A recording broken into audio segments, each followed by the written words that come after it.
Hey everybody. Hey. I'm slouching today because I'm tired. When isn't? I know I start every video with that, You don't I? always say, I'm tired. I am tired. Well, it has been a long day. It has been long. It has We're been in a the long day. evening. And we just decided to make a spur of the moment. Well, not spur of the moment. We've been trying to do this video for a while. These trees, these poor trees, have been in their pots for months. I bought them 2 months ago. So it's time, right? Do y'all do that? Buy them and hoard them until Tell it's him in the time. comments that you do that and that it's okay to hoard plants until you put them in the ground or in a pot.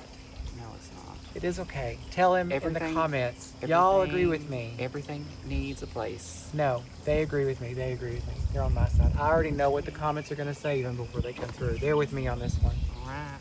But anyway, let's tell you about the trees. So this one is a beautiful Mikawa Yatsubusa. Something. I'm going to screw these names up, y'all. We'll put it in the... We'll put a little I am picture going of to the screw tag. these names up, y'all. This is a beautiful tree. It has stacked foliage, very thick foliage. I love this one. I don't have one like this. And I saw it and was like, it's $40. Done. It's mine. So we're going to do this one. This one, give you some stats. It is a dwarf tree, so it doesn't get extremely large. This is going to grow to 12 feet tall and wide. That's not very big. It's pretty big. But it will take a long time to get there. Yeah. It can do sun or shade. This one's going to be in a part sun situation. Down to zone 5. Pretty hardy. Pretty hardy tree. Now, if you're doing them in pots, do be careful. I'm going to go about 2 zones below your actual zone. Now, we're technically a 7. We garden like a zone 6 because we do get pretty cold in the winter, especially in the mountains. But this should be fine. All of our trees are zone 5 that we have so far. They've done great in containers, so we're going to be good there. Tell them about that one. Yeah, this one is the red, oh Lord, Pygmy. Or Pygmy. Pygmy. You want to start that again? No. Ew, I'm getting wet. Okay, anyway. Pygmy, y'all. Pygmy. Okay. Pygmy. All right. Anyway, look how pretty this one is. Now, this is not its true color. No. It's usually red. Yeah, but it's been in the shade. It's been in the shade, and we're going to put this in a little bit more sun so it brightens up a little bit. It will turn green in the summer. Most of your reds will turn green in the summer. It's normal. It's okay. To get them a little bit more color, put them in the sun, and they'll do pretty well. I think that's a sun to shade. Yes, it is. Let's see. Filtered. Filtered, yes. Filtered to indirect sun. Hardiness zone 5. And grows 6 feet tall and wide. So that one's not large. No, this one's not super huge. This and would the be strappy leaves. I love the ferny texture. Yeah, it's really of the pretty. leaves. It's going to be a gorgeous tree. Yeah. So we got this to go where the red dragon actually went, which was a couple of videos ago. The sun has just decided to come out right in my face. The red dragon, I can tell you, it does a great job staying its red color. Our Crimson Queen does as well. Mm-hmm. So this one may not be a good choice if you want that red all summer. This one will turn a little bit more green. I have a feeling in the fall it's going to be amazing with more red foliage. So, but yeah, the strappy leaves just didn't give me what I wanted where it was. So go back and take a look at that if you want to see our red dragon as well. Let's plant these up and then we'll show you the big tree. So stick around for that one because it's gorgeous. If there's one thing you take away from this video, one thing out of all of this, well-draining soil. Very important. You want these pots to drain. You want them to dry out in between waterings. That means, one, amend your soil a little bit. I've already done that with this soil. I've added cactus soil to them. They have a little bit of wood chip in there. Amend if you're going in the ground. If you have hard clay soil like we do, you got to condition that soil. Yeah, you got to condition it. Not be happy. Absolutely. It has to have well-draining soil. On these pots, do not sit them like this one's sitting straight on the ground. Don't do that. It's just a fly. Don't sit them on the ground. Don't sit them on the ground. Put them on pot feet. Raise them up. Elevate them off the ground because they need to drain. And yeah, they'll drain on the ground. They won't drain fast. And they have a tendency, it is a yellow dragon. They have a tendency to rot out. So with that, I've already amended our soil. We've got cactus soil in here. We've got about 25% cactus soil to 75%, no, 50% potting soil, 25% garden soil with wood chips, and then the rest is cactus soil. So we've amended this really, really well. I've done some biotone in this as well, and I've done a little bit of hollytone. The reason for the hollytone, they like acidic soil. Now we're in late May, early June. Are we in June now? We are in June now. We are in June it's now. The first day it's of the June. First day of June when we're filming this. So I think this will probably go out mid-June. But anyway, this time of year you can still fertilize your Japanese maples. Any later in the year, don't fertilize them because you want them to power down toward the end of the season so that they go into their dormant period. If you give them fertilizer later in the year, they won't do that. So after June, don't fertilize the maples. They'll be fine without it. You can still plant them, just don't fertilize. Biotone or hollytone either, neither of them. So let me show you a couple things about what to look for when you're purchasing these trees. So first thing that you want to look for is the graft. You want to make sure that it looks just like this. There's no issues with it. There's no lumps. There's no dead wood above or below it. You want to make sure that it's a nice clean graft that will have graft tape on it. That will eventually come off. That's okay. You also want to make sure that there's no growth underneath it. Now, if there is, that's fine. You can just pull it off. You don't want anything below the graft because that's going to be from the rootstock, not your actual tree. Second thing, and you want to do this before you leave the garden center, is pull it out of the pot. What does it look like? These roots look fantastic. It's not root bound, which they don't mind to be a little bit root bound, and it doesn't smell. It smells like nothing, which is what you want for your Japanese maple.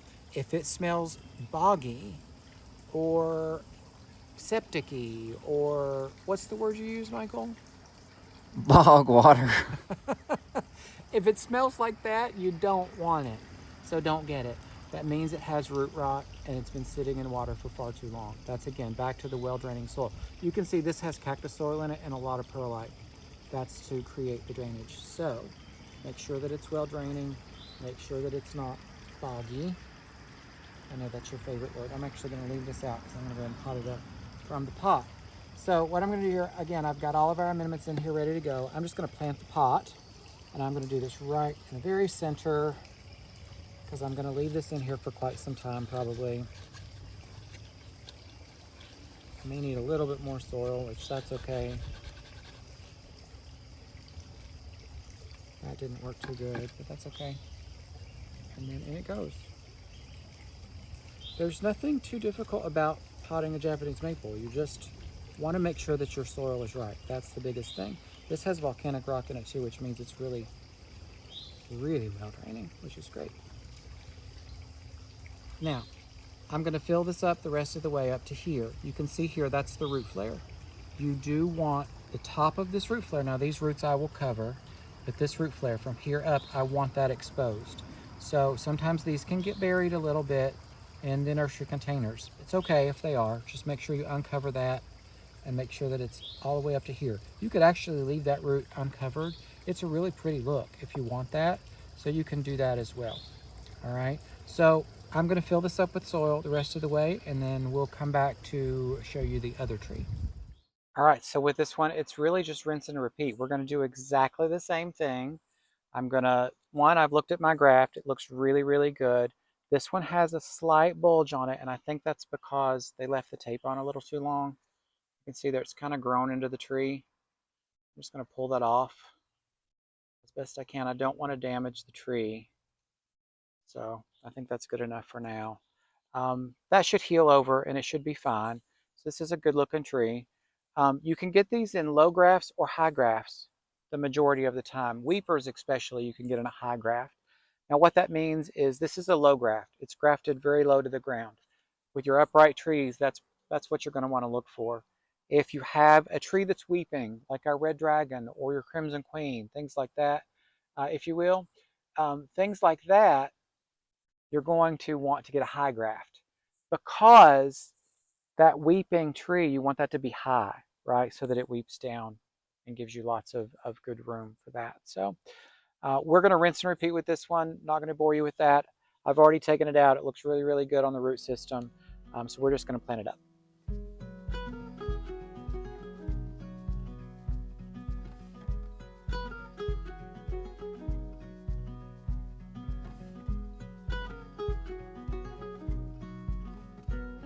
All right, I've got our tree in, but look, I want you to see what's going on here.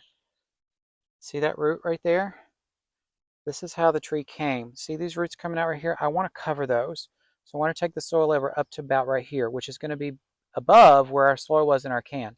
Now I know you all know, don't bury your tree, don't bury your tree, don't bury your tree. In this case, we want to bury it just a little bit because I don't want that. I want these roots to be covered. Just like that. Just a little tuck of soil right along the top because I don't want that to be loose. And there we go. Perfect. Now you can underplant these if you want. I will probably add a couple begonias in here, the ones that like it dry, because what? We want to be dry, right? We want to keep the soil well draining and dry. I've also given myself a good 2-inch lip for watering as well, and that'll be plenty of room for this tree to grow. So now, are you ready for the big one? Yes. Are y'all ready for the big one? They're ready. I know they're ready. So let's show you the next tree. This is the had to have. This beautiful coral bark Japanese maple. This was he sent me a picture of it while he was at the greenhouse one day, and it was an immediate, well, you're just going to have to bring that home. Yeah, and it was a good price too. Like a really good price. This was $139. $139. That's a really good price. It's a small can, and it's been in its can for a long time. So we need to get this out. We've been letting it sit a little bit too long. We're going to have to do some pruning because it's a little bit wonky on the top. Off. It goes way up here. It's going to have to be cut. The top is actually dead. Which is, that's going to have to be cut out. It's fine. If you see a tree like this that you love, don't worry about that stuff. If you love it, get it, bring it home. You can always trim it, cut it up the way that you want it. It's going to grow. It's going to grow. Yep. I mean, I know this one's long and skinny. We want it to fill out on the top, so we're going to cut the top out where it's dead. Yep. It'll find its own leader, and it'll still grow a little bit tall, which we don't want it too tall. Right? No, we'll probably keep it. I'd like for it to bush out some. Yeah. But for this, it can grow 20 to 25 feet tall by 18 to 20 feet wide. So it can get massive if you want it to get massive. But you can train it to the 100%. Way that you want it to be. You can do it. I mean, you could wire these to come down this way. If you don't know what wiring is, you can YouTube that because it's a pretty interesting bonsai process, and you can do that with larger trees too. You could wire it down, or you could stake it down. You could do whatever you want. You can make these go whichever direction you want. They'll harden up within a year. Mm-hmm. But we're going to trim a little bit off. But let's bring you in a little bit closer and show you the bark on this tree, because that's what it's all about, not the foliage on this one. I'm going to bring you in. Okay, look at the color. I mean, look at that. It's just so red. I love it. It'll just be the right color. Now this is a filter to full sun. I suggest if you want the bark color, give it more sun. Yeah. Just like the foliage. You want it to be darker, you want it to be more colorful, give it a little bit more sun, and your bark will be that color, a little bit darker. We're going to go, this will probably get a little bit darker for us because I think we're going to put in a little bit more sun. Also, this color stays through the winter. Yeah. Big selling point, right? We don't have a lot of winter interest. We don't have a lot of winter interest. No, we don't. And we do now with this. Like wherever we decide to put it, doesn't matter where it goes. We're going to have this beautiful red color in the winter time. Yeah, we have the evergreens, but that's the only color we have in the winter besides this now. So we'll have some red. Yeah. So I'm going to do a little bit of trimming on this. I'm first going to take out the top. You can see here, if you can show them the top. Yeah. One, it curves a little bit. And two, it's dead. So I got to get to where I can actually do it. Let me pull it down here. So you can see here, this is where it's dead. So I'm just going to cut that out. Done. It's already forming a new leader here. So that'll grow up and cover in. Now, something else with your Japanese maples to consider, when you're trimming them, they will die back from your cut. So give it a little bit of room so that it can die back a little bit. So if if I wanted to cut this and it be starting here, I would cut it about here to allow that inch to an inch and a half of dieback, because it is going to die back. Doesn't matter what you do, it's going to die back. So I think we're going to start over here. I know you wanted this gone. Yes. So we want this to bush out. So I'm probably going to take this back. If you want to come in here, see it forks here. I don't like that. So that's never going to really bush out. We don't want those to grow close together either, because they're not going to be healthy. We want some airflow. So I'm going to go here. Done. And you can see I gave it a good inch to die back. Right there is where we made our cut. So I gave it a good inch to die back. And then this will start to fill out and fill in. So done. That one's gone. I know you want this one gone, but I really like this one. I know it's really weird. I just want it gone. Yeah, cut it back. I really like it. I'm not going to cut too far. I'm going to go like here. That's fine. I don't know why I like it. I like whimsical trees. I'm tempted to take that one back, but I think I can wire that one out. I think let's wire that one out. Yeah, we can wire that one. Y'all, I'm looking at Michael behind the camera, so if I'm staring into your living room, I apologize.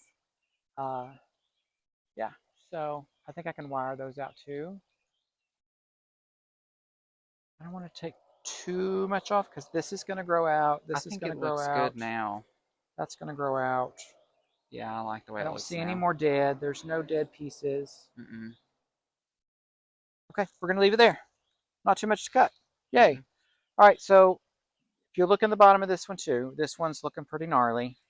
I'm going to cover a lot of that root up because all of this is growing out. This has really been neglected at the garden center, and I hate that because we trust the workers at the garden center. And let me just tell you, our garden centers here are amazing. I got this at a different garden center than I normally go to. Full disclosure, it's not my normal place of business. But I saw a lot of trees that were completely dried out. The dirt was pulling away from the cans. It was really sad. And if you see that, still buy the trees if they're in good shape. This one was in really, really good shape, minus the top. I know that looks awful, but it's okay for a Japanese maple. Now, if you saw that on some other types of trees, you might want to think twice about it. Do a little bit of research. Make sure that it's a good and healthy tree. Japanese maples, that's totally fine. I could even let that grow that way, and it would form those roots, and it would be really an interesting look. I don't want that look. We want these to be covered and be nice and healthy. So we're going to cover those up as we go. It also pulls straight out of the can. Yeah. Like it won't even stay in the can. That's how much soil it's eaten up. So we're going to get this potted up just like from before. And then I'm going to do a couple of underplants with this one as well. We'll show you that.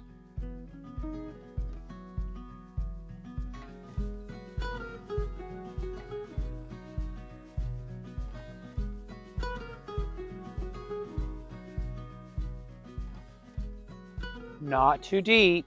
I just cover those roots up just a little bit. Still showing the flare there. Beautiful. This one's a little bit low in this container, but I think it'll be all right. All right, so I got some plants to companion this one. Yep, some big, what did you get? Ta-da! I know they're teeny tiny. They are small. That wasn't a huge reveal, was it? That was just a teeny tiny thing. But I got these because they reminded me of that bark. Look at that. How close that is. So these are Heuchera. This is Carnival Burgundy Blast. This came from Home Depot. I saw them at Home Depot today and I was like, man, that would look really, really good. So I'm going to do 2 of these. I could probably do a couple more, but these are going to grow. Like these are going to grow fast. They get pretty big. They are 10 to 12 high and 14 to 16 wide. So these will fill out the whole bottom of this container. I also love the red. Thank you, Sunshine. I love the red with the green too, those contrasting colors. So I think that'll look really nice together. So we're going to pop these in. Also, another reason I got coral bells, they like it dry. They don't want to be wet, so perfect fit. Think about that when you're buying plants, companion plants.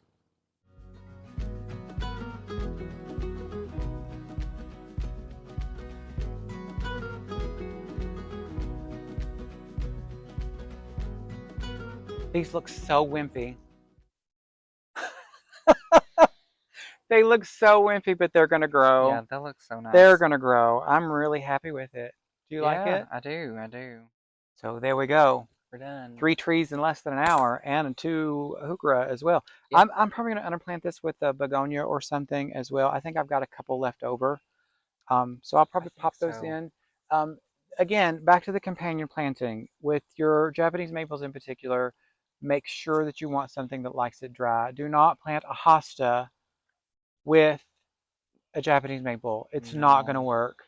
No, they will not be a very happy couple. No, you want something that stays on the drier side. These like it dry. They don't mind the shade as well. That's another thing to consider. The begonias as well. The gnats are coming out now because it's dusk. Yeah. Begonias are really, really good because they like it extremely dry. They want to dry out really well. They are not very deeply rooted, especially the begonias that are tuberous. Those are great companion plants as well. So I may do a few of those around the outside of this and that one as well. This one I'm going to leave alone. These will fill out.